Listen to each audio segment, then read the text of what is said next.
নমস্কার বন্ধুরা, welcome to my channel. আজকে আমরা যে বিষয়টা নিয়ে আলোচনা করব সেটা হচ্ছে মেগাপিক্সেল ক্যামেরার।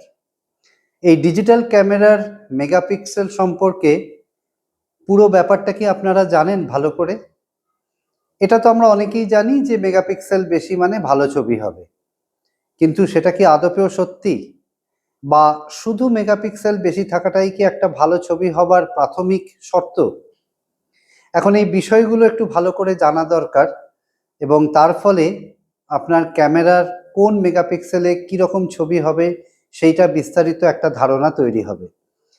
তাহলে চলুন আজকে আমরা সেই ব্যাপারটা একটু সুন্দরভাবে শুনে নিই, বুঝে নিই এবং মন দিয়ে ভিডিওটা দেখতে থাকুন।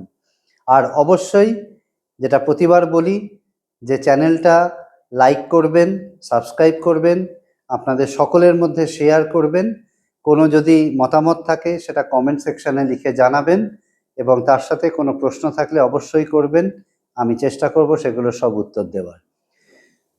প্রথমে যেটা বলি সেটা হচ্ছে মেগাপিক্সেল আসলে অনেকগুলো পিক্সেলের একটা সমষ্টি।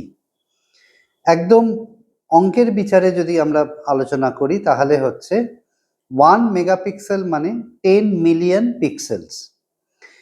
এবার প্রশ্নটা প্রথমেই যেটা আসে সেটা হচ্ছে পিক্সেলটা তাহলে কি? পিক্সেল হচ্ছে পিকচার এলিমেন্ট। পিকচার এলিমেন্টের পিকচার কথাটাকে শর্টে লিখলে হয় পিক্স, PICS। সেটাকে আরও অ্যাব্রিভিয়েটেড করলে হয় পিক্স, PIX। আর এলিমেন্টের EL, প্রথম দুটো বর্ণ EL, এই দুটো যোগ করলে হয় PIXEL, অর্থাৎ পিক্সেল। এই পিক্সেল অ্যাকচুয়ালি ছবিটাকে তৈরি করে, অর্থাৎ আপনার ডিজিটাল ক্যামেরাতে সেন্সরে যে লাইটটা এসে পড়ে সেখানে যে ফটো ডায়োডসগুলো রয়েছে সেগুলো ইলেকট্রনিক ইমেজে কনভার্ট হওয়ার সময় এই পিক্সেল তৈরি করে। এগুলো খুব ছোট ছোট দানার মতন, যেটা অনেকটা আমাদের ছোটবেলাকার আমরা যেরকম ব্লক রেখে একটা পুরো ছবি তৈরি করতাম, একটা ব্লকের সাথে একটা ব্লক মিশিয়ে, পিক্সেলও ঠিক তাই। এই ডটসগুলো পরপর পরপর সাজিয়ে একটা সম্পূর্ণ ছবি তৈরি হয় ডিজিটালি। এবারে একটা ক্যামেরার ভেতরে কতগুলো পিক্সেল থাকবে সেটা ক্যামেরা যারা তৈরি করছেন সেই হাউস মানে ক্যামেরা ম্যানুফ্যাকচারিং কোম্পানিগুলো ঠিক করে। যেমন ধরুন আপনার ক্যামেরা হচ্ছে 12 মেগাপিক্সেল, তার মানে সেখানে 12 ইন্টু 10 মিলিয়ন পিক্সেলস একটা ছবি তৈরি করবার জন্য প্রস্তুত। এরকম ধারণা থেকে আমাদের মনে একটা স্বাভাবিক ধারণা জন্মেছে যে আমার পিক্সেল যত বাড়বে ছবি তত সুন্দর হবে, ছবি তত ভালো হবে। সেটা একটা দিক ঠিকই, কিন্তু সেটা সম্পূর্ণ নয়। এর ভেতরে আরও অনেক কিছু ব্যাপার থাকে এবং সেগুলো আমি একটু একটু করে এখন এখানে বলছি। বিভিন্ন রকম ক্যামেরা আছে, কোনোটা 8 মেগাপিক্সেল, কোনোটা 12 মেগাপিক্সেল, কোনোটা 16, 24, 35, 44, 56, এরকমভাবে আস্তে আস্তে আস্তে আস্তে মেগাপিক্সেল বাড়ছে। এবার এই বাড়ার সাথে ক্যামেরাতে যে ছবিটা তৈরি হয় তার একটা ক্লোজ রিলেশন রয়েছে রেজলিউশন, অর্থাৎ হরাইজন্টালি এবং ভার্টিক্যালি কতগুলো লাইন্স তৈরি হচ্ছে, যে লাইন্সগুলো এই পিক্সেলগুলোর কাউন্টের সাথে ভীষণভাবে সম্পর্কবদ্ধ। যত বেশি পিক্সেল থাকবে তত রেজলিউশন বেশি হবে, যত কম পিক্সেল থাকবে তত রেজলিউশন কম হবে।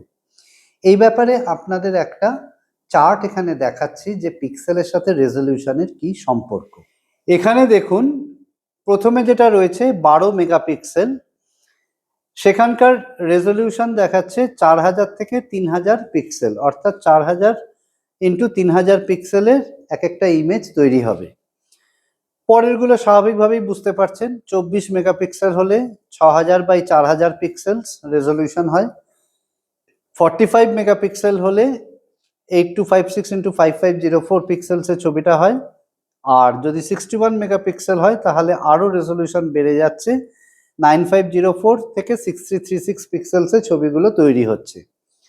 তার মানে ক্রমান্বয়ে যদি আমি মেগাপিক্সেল বাড়াই তাহলে রেজলিউশন বাড়ছে, রেজলিউশন বাড়ার জন্য সুবিধে হচ্ছে, ছবির সাইজ বড় হচ্ছে, ডিটেলস বেশি থাকছে, এবং সাধারণভাবে আমরা যেটা বিশ্বাস করি সেটা হচ্ছে ছবির কোয়ালিটি ভালো হচ্ছে। কিন্তু এর সাথে ছবি ভালো হবার আরো কতগুলো ব্যাপার থাকে। যেমন একটা জিনিস থাকে, সেটা হচ্ছে ক্যামেরার ইমেজ প্রসেসিং ইঞ্জিনটা কত বেটার। সেটা যদি খুব একটা ভালো না হয় তাহলে ছবির কোয়ালিটি ভালো হবে না। তার সাথে আরো একটা জিনিস থাকে, সেটা হচ্ছে নয়েজ কন্ট্রোল। অর্থাৎ আপনার যে ক্যামেরাটা রয়েছে তার ভেতরে ইনবিল্ট নয়েজ কন্ট্রোল ক্যাপাসিটি কিরকম রয়েছে, সেটা ছবির গুণগত মানের ওপর ভীষণ প্রভাব ফেলে। এর সাথে রয়েছে আপনি কি লেন্স ব্যবহার করছেন, সেই লেন্সটা কতটা এফিশিয়েন্ট লেন্স, যে বিভিন্ন রকম কন্ডিশনেও সে যাতে লাইটকে ঠিকঠাকভাবে ইউটিলাইজ করতে পারে। তার সাথে রয়েছে ডাইনামিক রেঞ্জ অফ কালার্স, অর্থাৎ আপনার ক্যামেরা সেন্সারের কালার রিপ্রোডাকশন ক্ষমতা কতখানি, সেটা খুব ইম্পর্টেন্ট ফ্যাক্টর।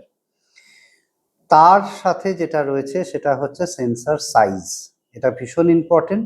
সেন্সার সাইজ ভীষণভাবে ক্যামেরার যে ছবিটা তৈরি হচ্ছে সেইটাকে প্রভাব বিস্তার করে, এবং এখানে অনেক সময় এমন হয় যে সেন্সার সাইজ ঠিকঠাক না থাকার জন্য কিন্তু বাকি ফিচারগুলো খুব ভালো থাকা সত্ত্বেও ভালো ছবি হচ্ছে না।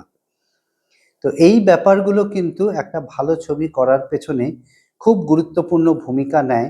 সঙ্গে থাকে মেগাপিক্সেলের সাইজ। এবার এই প্রসঙ্গে একটা জিনিস বলি, সেটা হচ্ছে মোবাইল ক্যামেরাতে দেখবেন প্রচুর মেগাপিক্সেল বেশি থাকে। এমন এমন ক্যামেরা আছে যেখানে 65 মেগাপিক্সেলের ছবি তুলছে, কিন্তু ক্যামেরার সাথে সেই ছবিটা পাল্লা দিতে পারছে না। মানে ডিএসএলআর ক্যামেরা বা মিররলেসের ক্যামেরার সাথে সেই ছবিটা পাল্লা দিতে পারছে না। কেন পারছে না?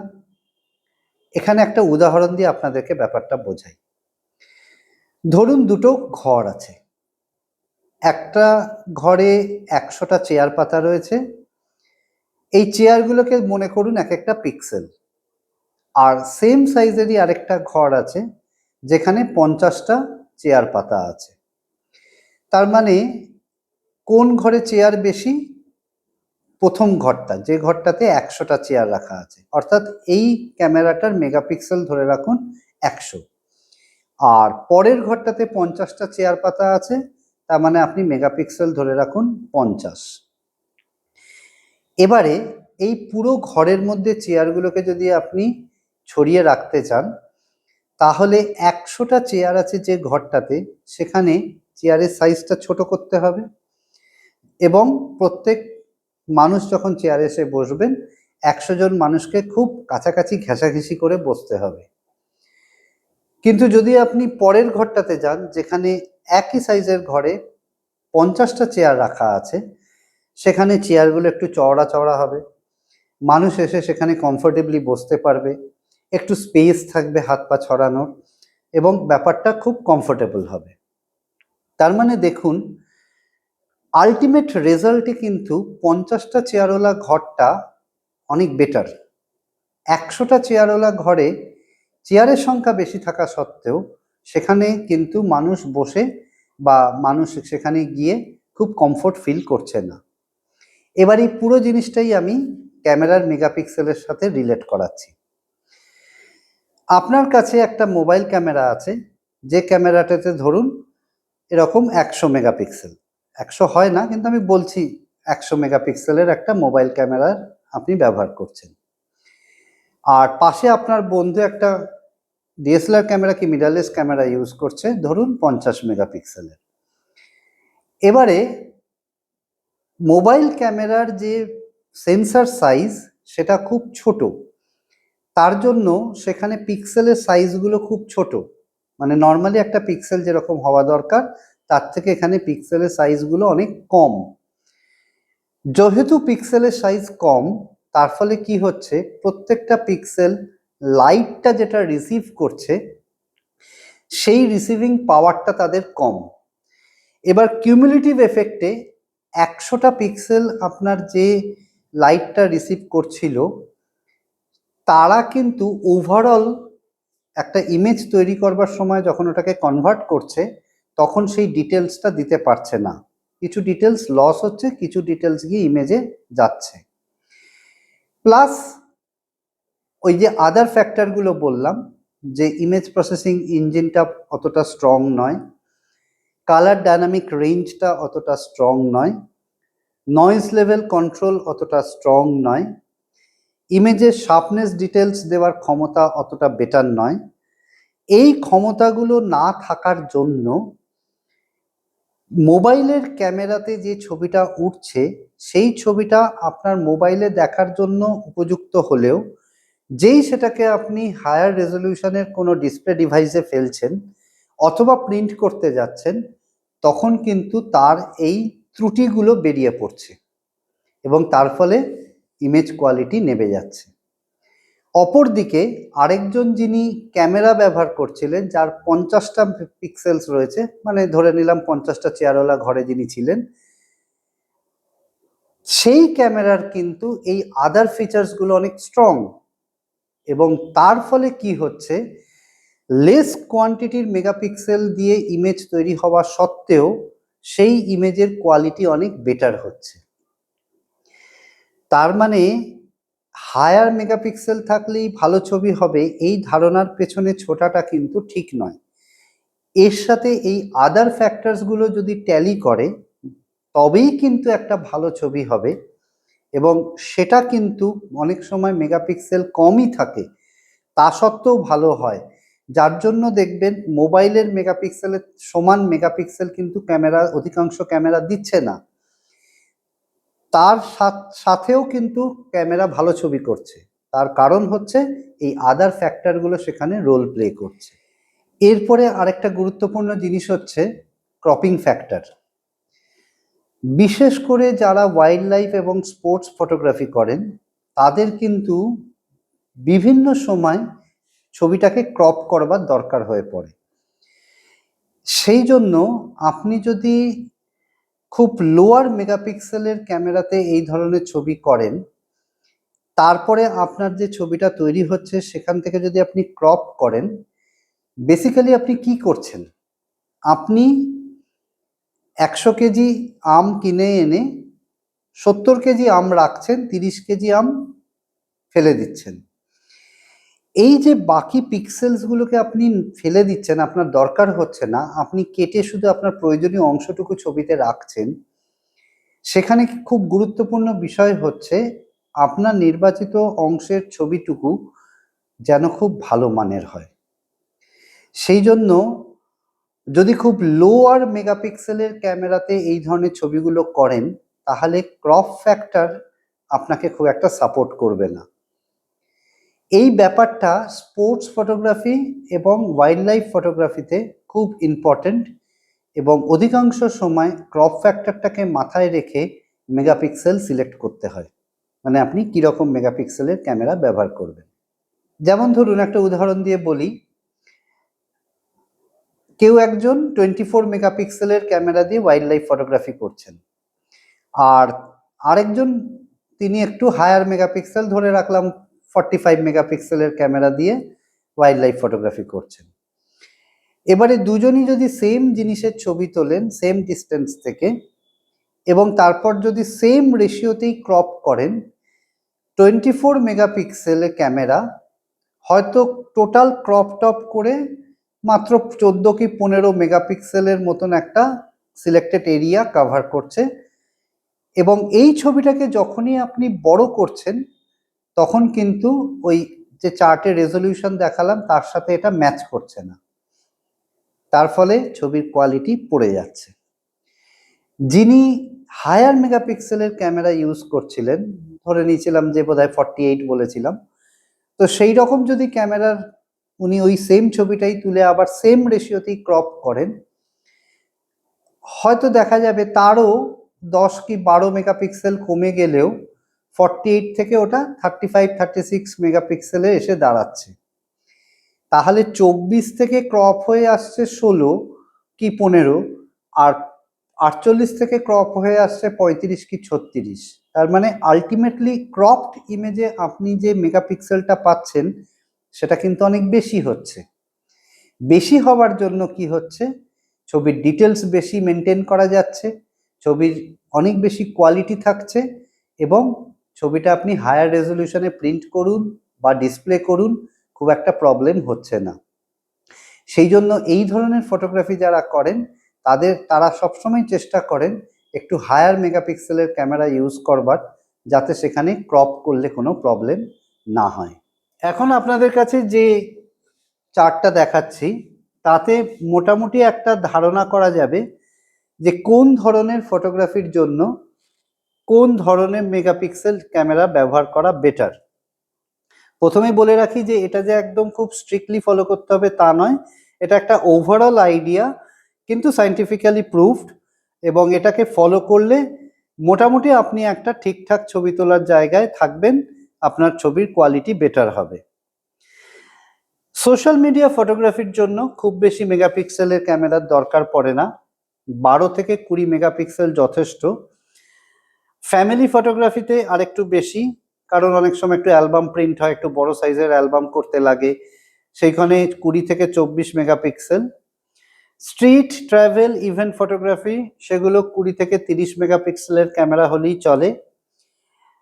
ওয়েডিং, পোর্ট্রেট, স্পোর্টস ফটোগ্রাফি যেটা একটু আগে বললাম, সেখানে একটু হায়ার মেগাপিক্সেল লাগে, মিনিমাম 24 থেকে শুরু হওয়া দরকার, 45 মেগাপিক্সেল বা তারও বেশি যদি ব্যবহার করতে পারেন চলে যাবে, অসুবিধা নেই। এখানে একটা প্রশ্ন আসবে, ওয়েডিংয়ে কেন এতটা দরকার?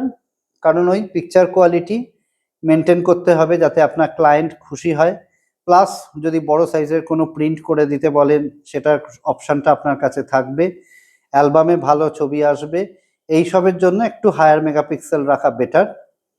Wild life, landscape, architecture photography যেখানে ফাইনার ডিটেলসগুলো খুব ইম্পর্টেন্ট, সেখানে কিন্তু 30 থেকে 60 মেগাপিক্সেল থাকা দরকার। অ্যাডভার্টাইজমেন্ট, প্রোডাক্ট ফটোগ্রাফি সেখানে আরও বেশি, কারণ এখানে বড় বড় হোর্ডিং হয়, পোস্টার হয়, ব্যানার্স তৈরি হয়, সেখানে খুব লার্জার প্রিন্ট লাগে, ফলে লার্জার রেজলিউশনে কাজ হয়, সেখানে অনেকটা বেশি মেগাপিক্সেল লাগবে। আর আপনি যদি খুব লার্জ প্রিন্ট ফর এক্সিবিশন করেন, যেখানে ধরুন আপনার বড় এক্সিবিশন হল, এক একটা বড় বড় প্রিন্ট হবে, ধরুন প্রায় 4 ফিট বাই 3 ফিট প্রিন্ট বা 6 ফিট বাই 4 ফিট প্রিন্ট, এরকম সাইজের প্রিন্ট হবে, সেই রকম জায়গায় কিন্তু 45 to 100 মেগাপিক্সেল ব্যবহার করা বেটার ক্যামেরা।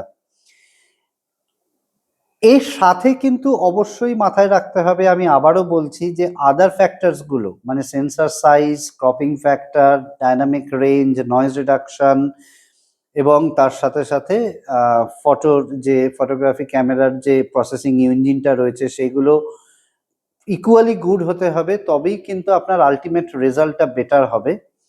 অর্থাৎ মেগাপিক্সেল বেশি থাকা বা কম থাকার ওপর ছবির কোয়ালিটি যে নির্ভর করে সেটা একটা পার্ট, বাকি পার্ট হচ্ছে ওই আরো 4-5টা ফ্যাক্টর, যেগুলো একসাথে পুরোটা কিন্তু একটা এন্ড রেজাল্ট তৈরি করে যে ছবিটা কিরকম স্ট্যান্ডার্ডে থাকবে।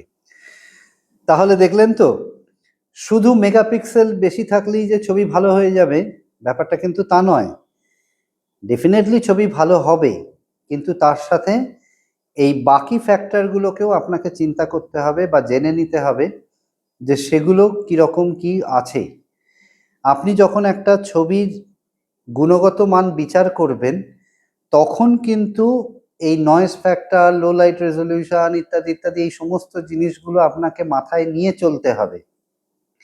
মেগাপিক্সেল তার ভেতরে একটা রোল প্লে করবে, আর তার সাথে আপনি কোন জনার অফ ফটোগ্রাফিটা বেশি করছেন সেই মতন আপনি মেগাপিক্সেলের ক্যামেরা সিলেক্ট করবেন। আপনি সোশ্যাল মিডিয়া বা ফ্যামিলি ফাংশনের ছবি তুলছেন, একটা বিশাল হায়ার মেগাপিক্সেলের ক্যামেরা ব্যবহার করছেন, যদি অর্থনৈতিকভাবে সামর্থ্য থাকে করুন, অসুবিধা নেই, কিন্তু না থাকলে ওই পয়সাটা ওখানে ইনভেস্ট করার কোনো দরকার নেই। আবার ঠিক উল্টো, আপনি কমার্শিয়াল ফটোগ্রাফি কি ওয়াইল্ড লাইফ ফটোগ্রাফির দিকে যেতে চাইছেন, কিন্তু আপনি সেখানে একটু বাজেট ক্যামেরা কিনলেন যেখানে অত বেশি হায়ার মেগাপিক্সেল নেই, এটাও কিন্তু আপনার ঠিক ডিসিশন হচ্ছে না। সুতরাং আপনার কাজের ধারা অনুসারে ক্যামেরার বাকি সমস্ত ফিচার বিচার করে তারপর মেগাপিক্সেল দেখে নিয়ে আপনি ঠিক করবেন আপনার কোন ক্যামেরা ঠিকঠাক হবে, আপনি কোনটা দিয়ে ছবি করলে ঠিক মতন আপনি রেজাল্ট পাবেন। আশা করি আজকের অনুষ্ঠান ভালো লাগলো, এবং এরকম আরও কিছু ফটোগ্রাফি টিপস নিয়ে আমরা ক্রমাগত আসব, বিভিন্ন এপিসোডে এগুলো নিয়ে আলোচনা করব। অবশ্যই দেখতে থাকবেন। লাইক, কমেন্ট, শেয়ার, সাবস্ক্রাইব করতে কিন্তু ভুলবেন না।